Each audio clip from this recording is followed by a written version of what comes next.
मी प्रियंका लाठी। दिवसभरात काय सगळ्या महत्त्वाच्या घडामोडी घडतायत पाहूयात। सुरुवात हेडलाईन्सने। हेडलाईन्स प्रायोजक राम बंधू आचार, आपला टेस्ट पार्टनर।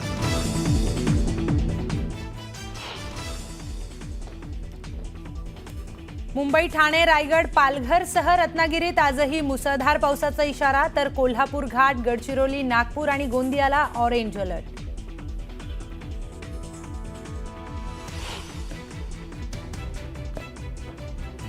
आजही ठाण्यासह नवी मुंबई आणि रायगडमधील शाळांना सुट्टी, तर रत्नागिरी, सिंधुदुर्ग, सांगलीसह साताऱ्यातील शाळाही आज बंद।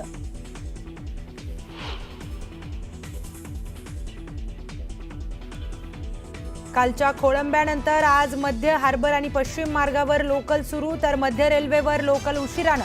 ट्रॅकवरून पाणी ओसरल्यानं मुंबईची लाईफलाईन पुन्हा ट्रॅकवर।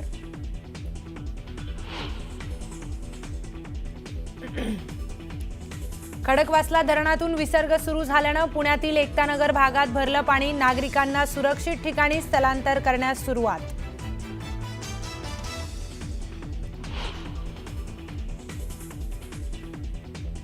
कोयना नगर परिसरामध्ये पावसाचा कहर सुरूच आहे, तर कोयना धरणाचे दरवाजे 13 फुटांनी उघडले। दरम्यान कराड चिपळूण मार्ग बंद असल्याने कोकणात जाणारे 150 प्रवासी पाटणमध्ये अडकले।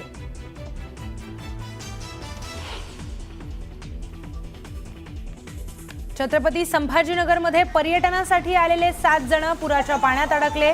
वेताळवाडी, रुद्रेश्वर लेणी पाहून परतताना पुराचा प्रवाह वाढल्याने अडकले।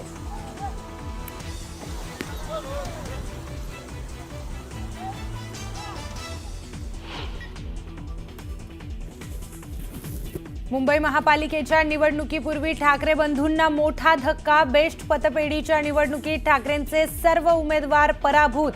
शशांक राव यांच्या पॅनलचे 14 तर प्रसाद लाड यांच्या समृद्धी पॅनलचे 7 उमेदवार विजयी।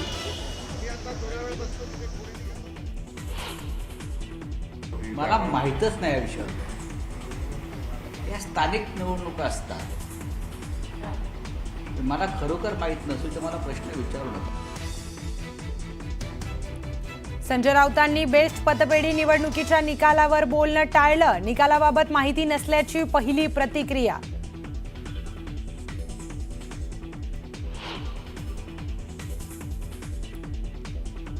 दादर कबूतरखाना राड्याच्या 14 दिवसांनंतर 150 जणांवर गुन्हा दाखल। 6 ऑगस्टला कबूतरखान्यावरील ताडपत्री फाड्यात तोडफोड प्रकरणी आंदोलकांवर कारवाईचा बडगा।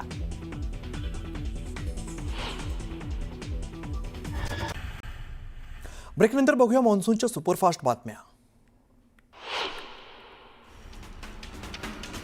मागील 6 दिवस सुरू असलेल्या पावसाच्या संततधारेमुळे नवी मुंबईत मोरबे धरण ओव्हरफ्लो झाले, त्यामुळे धरणाचे दोन्ही वक्राकार दरवाजे 25 सेंटीमीटरनं उघडण्यात आले, तर 1123 क्युसेकने धावरी नदीपात्रात पाण्याचा विसर्ग सुरू आहे। उल्हास नदीने धोक्याची पातळी ओलांडली असून नदीवरील उड्डाणपूल वाहतुकीसाठी बंद करण्यात आला। नदीच्या ठिकाणी पोलीस प्रशासन आणि अग्निशमक दलाचे कर्मचारी तैनात करण्यात आले।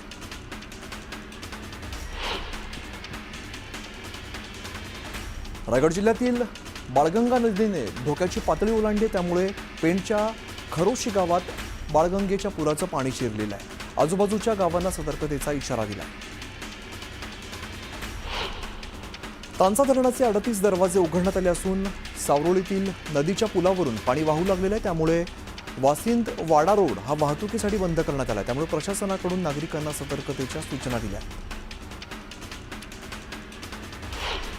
नागपूर जिल्ह्यातील वडगाव धरणाचे 20 दरवाजे उघडण्यात आलेत। वडगाव धरणात 99.75% जलसाठा असून सध्या 953 क्युसेकने पाण्याचा विसर्ग सुरू करण्यात आला, त्यामुळे वेण्णा नदीकाठच्या पाणी पातळीमध्ये वाढ झाली आणि नागरिकांना सतर्क राहण्याच्या सूचना दिल्या।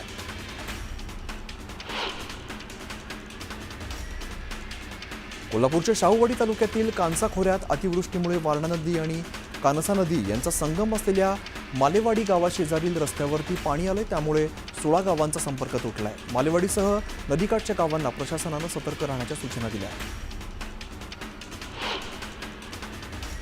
कर्नाटकच्या प्रसिद्ध गोकाक धबधब्याने रौद्ररूप धारण केले। मुसळधार पावसामुळे गोकाक धबधबा कोसळू लागलेला आणि भारताचा नायगरा धबधबा म्हणून गोकाक धबधब्याकडे पाहिलं जातं, त्यामुळे आता हा धबधबा पाहण्यासाठी पर्यटकांची मोठी गर्दी होती। आंबेगाव तालुक्याच्या पश्चिम आदिवासी भागात पावसाचा जोर वाढल्यामुळे डिंबे धरणाचा पाणीसाठा 98% पोहोचलेला आहे. खबरदारीचा उपाय म्हणून डिंबे धरणातून होणाऱ्या पाण्याच्या विसर्गात वाढ करण्यात आली आणि 16,460 क्युसेक वेगाने घोर नदीपात्रात पाण्याचा विसर्ग सुरू आहे.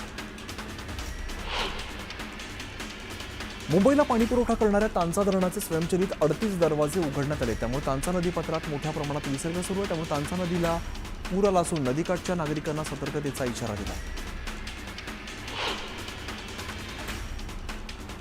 भातसा धरणाचे 5 वक्र दरवाजे 1 मिनिटाने उघडण्यात आले. भातसा धरणातील पाणी पातळीमध्ये मोठ्या प्रमाणात वाढ झाली, त्यामुळे नदीकाठच्या गावांना सतर्कतेचा इशारा दिला आहे.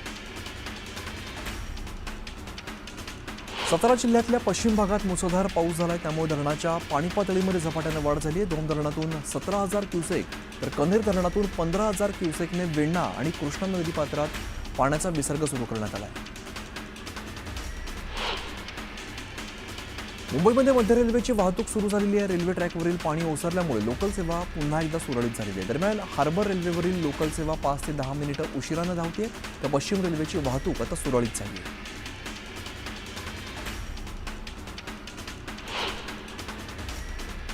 मुंबई, ठाणे, रायगड, पालघरसह रत्नागिरीत आजही मुसळधार पावसाचा इशारा देण्यात आला आहे. तर कोल्हापूर घाट, गडचिरोली, नागपूर आणि गोंदियाला पावसाचा ऑरेंज अलर्ट देण्यात आला आहे. पावसामुळे ठाण्यासह नवी मुंबई, रायगडमधील शाळांना आज सुट्टी जाहीर करण्यात आली आहे. रत्नागिरी, सिंधुदुर्ग, सांगलीसह मावळ आणि साताऱ्यातील शाळाही आज बंद असणार आहेत.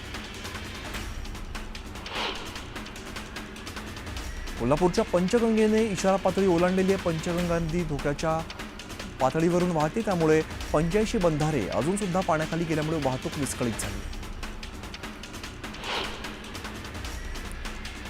सांगलीच्या चांदोली धरण पाणलोट क्षेत्रामध्ये पावसाची संततधार कायम आहे. गेल्या 24 तासात 100 मिलीमीटर पावसाची नोंद झाली आहे. चांदोली धरण 93% भरलं असून धरणातून 39,000 क्युसेकने वारणा नदीपात्रात पाण्याचा विसर्ग सुरू आहे. त्यामुळे नदीकाठच्या नागरिकांना सतर्कतेचा इशारा दिला.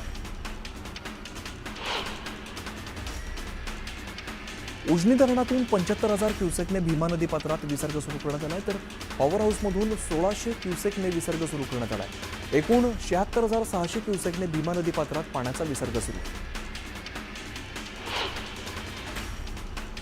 नाशिक शहरात मुसळधार पावसाने हजेरी लावली. जोरदार पावसामुळे गंगापूर धरणातून 1,500 क्युसेकने पाण्याचा विसर्ग सुरू करण्यात आला, त्यामुळे नदीकाठच्या नागरिकांना सतर्कतेचा इशारा दिला आहे.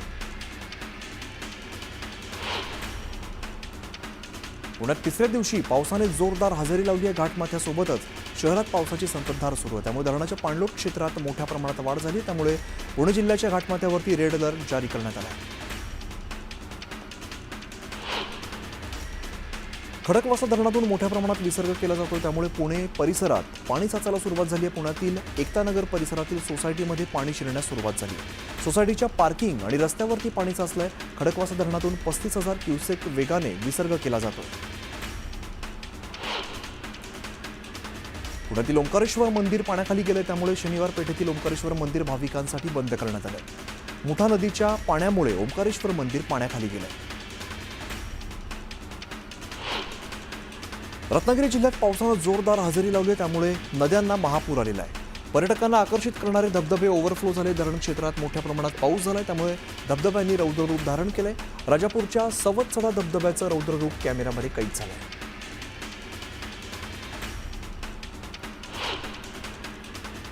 सांगलीमध्ये जोरदार पावसानं हजेरी लावली. जोरदार पावसामुळे कृष्णा नदीची पाणी पातळी 34 फुटांवरती पोहोचली. दरम्यान सांगलीतील 19 कुटुंबांना स्थलांतरित करण्यात आलेलं आहे. खबरदारी म्हणून प्रशासनानं हा निर्णय घेतलाय.